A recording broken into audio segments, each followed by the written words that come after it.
반갑습니다. 엑셀의 디자인 튜터 엔젤입니다. 이번 시간에는 두개년도 주차별 판매량 상위 10개에 대한 세부 항목을 추출하는 논리에 대해서 알아보도록 하겠습니다.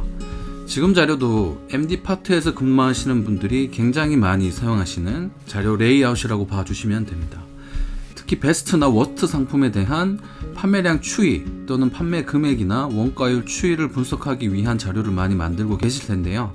지금 같은 경우는 상위 10개 즉 베스트 10에 대한 세부 항목, 여기 판매량을 근거로 해서 세부 항목 아이템들이 될 것 같아요. 아이템들을 추출해 와서 전년도와 올해를 비교해서 성장률까지 이렇게 출력을 할 수 있는 논리 테이블을 한번 만들어 보도록 하겠습니다. 지금까지 다 배운 내용들입니다. 그런데 양식 구조만 제가 MD분들이 사용할 수 있도록 논리를 만들어 봤으니까요. MD 업무를 보시는 분들이 이 자료를 많이 참고해 보시면 좋을 것 같습니다. 먼저 테이블을 한번 분석해 보도록 할게요. 판매량이라는 이 부분을 클릭해 주시면은 large라는 함수를 추측으로 해서 여기 offset이라는 함수가 범위를 동적으로 지정을 해주고 있습니다. 그리고 lows라고 해서 카운팅을 하고 있죠. 우리가 문제 시트에서 보면 알겠지만 아무런 자료도 없어요. 그래서 근거가 되는 값을 먼저 출력을 받아 와야 되는데 그 근거가 되는 값은 판매량이라는 숫자 값입니다. 여기 해계실트에 있는 숫자 값이 가장 큰 숫자부터 10개까지, 여기 오른쪽도 마찬가지죠. 워스트 같은 경우는 스몰 함수를 쓰면 좋을 것 같아요. 여기서는 large 함수, 그러니까 베스트 상위 10개 상품에 대한 품목들을 출력하는 논리를 위주로 강의해 보도록 하겠습니다. 그래서 10개가 추출이 됐어요. 그리고 10개가 추출된 이 부분을 잘 볼게요. 중복된 값들이 이렇게 있죠. 105, 105, 105. 이렇게 판매를 하다 보면 중복된 값들이 포함이 된 경우가 많이 있습니다.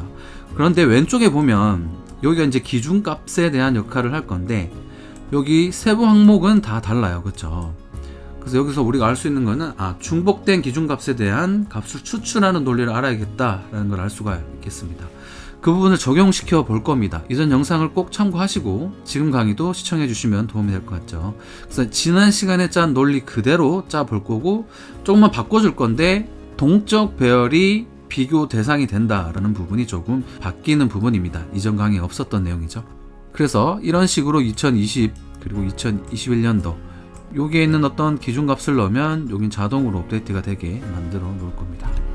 그리고 비중값도 클릭해 보시면은 여기 전체 합계가 출력이 된 상황에서 여기 하나하나에 대한 비중값을 구하고 있고요. 그리고 여기 성장률은 단순 비교해서 몇 % 성장했는지 여부를 색깔로 출력을 해주고 있습니다. 그러면 빨리 넘어가서 어떻게 이 논리를 완성시킬 수 있는지 한번 같이 보도록 할게요. 먼저 우리가 출력해야 될 부분, 여기 기준값이 아무것도 없어요. 세부 항목 10개가 필요한데 백데이터 구간을 넘어가 볼게요.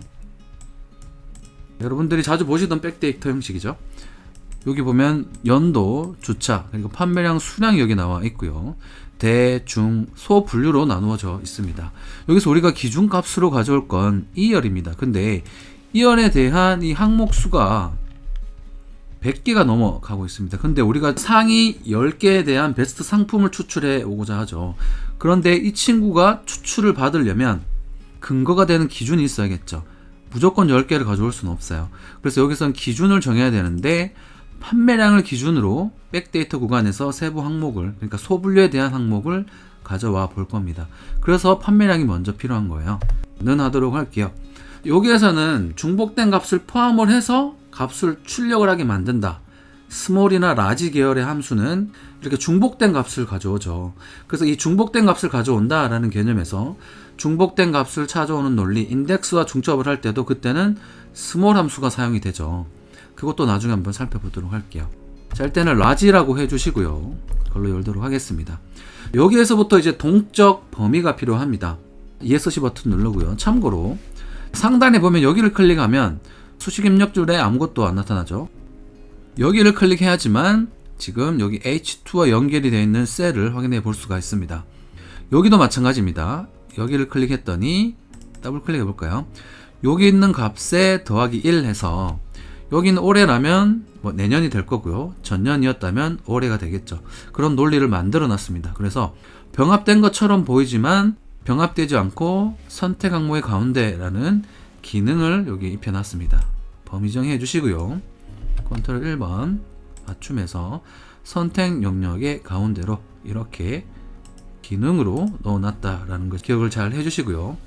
여기에 값이 있어요. 그리고 가장 왼쪽 여기에 또 값이 있어요. 그걸 잘 참고할게요. 는 라지 갈로 열도록 하겠습니다. 여기서 이제 오프셋이 필요하거든요. 갈로 열도록 할게요. 왜냐하면 여기에 있는 연도는 그리고 주차는 계속해서 바뀔 거예요. 그래서 여기에서는 변수가 되는 건 이 연도와 주차거든요. 이 두 가지를 모두 만족하는 경우에 해당하는 그 범위에 해당하는 라지, 즉 큰 거 10개를, 큰 숫자 10개를 출력하게 만들어 줄 거예요. 백데이터로 넘어가 볼게요. 데이터 범위가 시작하는 가장 왼쪽 위, 여기가 되겠네요. F9번이 데이터가 시작하는, 필드 값이 시작하는 가장 첫 번째 시작 위치입니다. 그래서 F4번 절대 참조해 주도록 할 거고요. 로우스, 즉 밑으로는 지금 이동할 필요가 없죠. 밑으로는 이동할 필요가 없습니다. 그래서 콤마 찍고 0 넣던지 생략해도 된다라고 했죠. 자, 그럼 0 넣어 볼게요. 콤마 한 번 더 찍어줍니다. 이번에는 연도와 주차를 만족하는 이 열 구간을 찾아야겠죠. 그렇기 때문에 이번에는 매치로 값을 찾도록 하겠습니다. 이전에 MD 시리즈 영상에서도 이렇게 offset 함수와 매치를 활용을 해서 동적 범위를 완성을 했었죠. 그것도 참고해 주시면 좋을 것 같네요. 여기에서는 두 가지 모두, 즉 연도와 주차를 모두 만족해야 되기 때문에 1이라는 값, true 곱하기 true에 해당하는 1을 넣어 주도록 하겠습니다. 그래야지 두 가지 모두를 만족한다라는 기준값이 완성이 되겠죠. 콤마 찍고요. 여기서는 범위를 먼저 지정할 거기 때문에 2열 함수 먼저 불러주고 연도 이 구간을 컨트롤 시프트 방향키 절대 참조해 주도록 할 거고요. 갈로 닫도록 할게요. 여기 있는 값이는 문제 시트에서 여기 값이 있다라고 했죠. 여기는 절대 참조해 줘야겠습니다. 그리고 2열 이 구간은 갈로를 열고 닫고 해서 묶어 주고요. 곱하기 갈로 열고 두 번째는 주차입니다. 주차도 만족을 해야겠죠. 절대 참조는 해주시고요. 백데이터 넘어가서 주차가 시작하는 여기 처음부터 컨트롤 시프트 방향키 절대 참조 갈로 닫으면 여기 2열과 여기 뒤에 있는 주차가 만족하는 구간에 true 값이 나오는 구간만 곱해서 그 연번을, 즉 여기는 열에 대한 순번을 알려주겠죠. 그 순번이 1이 나오는 구간을 찾을 겁니다.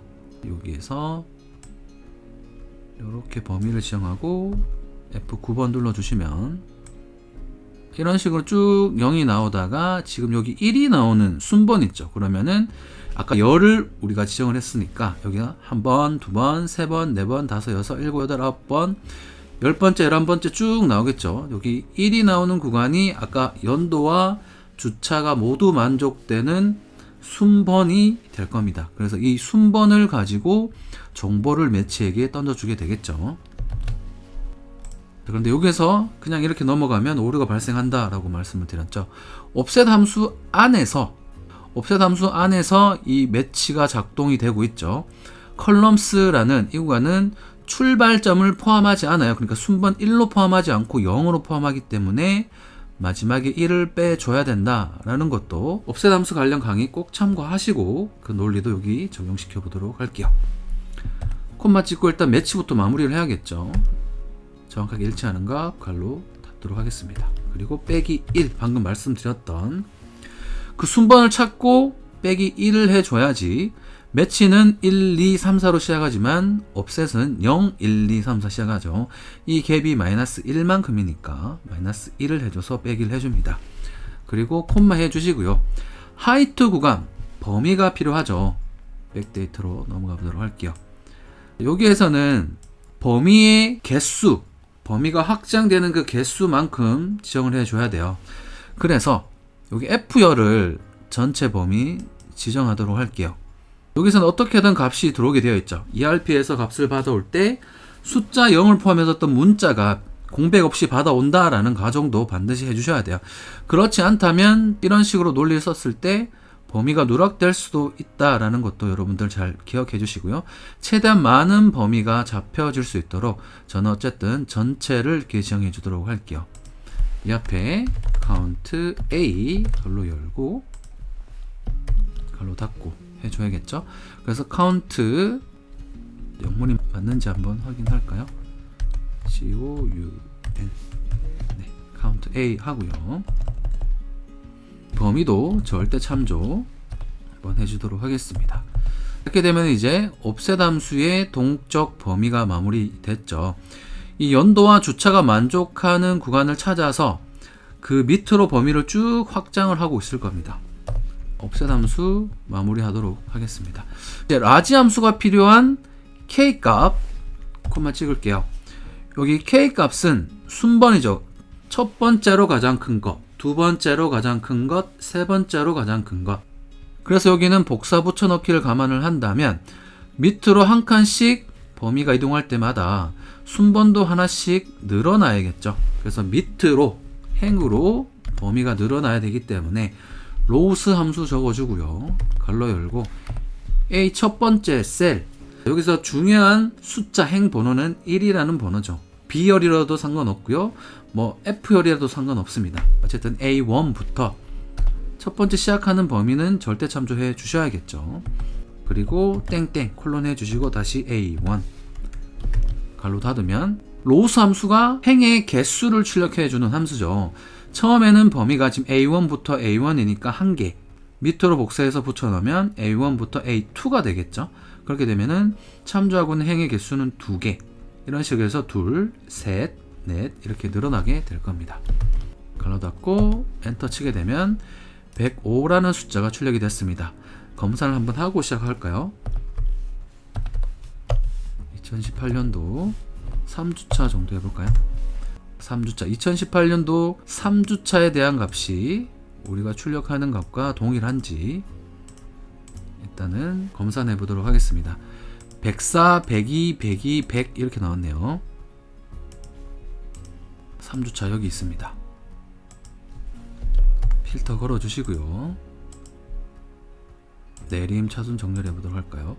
104, 102, 102, 100, 99, 99, 98 104, 102, 102, 100, 99, 99, 98 98은 또 3개네요. 다시 한번 볼까요? 98은 하나, 둘, 셋. 잘 검산이 되었죠. 이 강의가 마음에 드셨다면 구독, 좋아요, 알람 설정으로 응원 부탁드리도록 하겠습니다. 다음 시간에 더 유익한 강의로 찾아오도록 하겠습니다. 빠이! 감사합니다.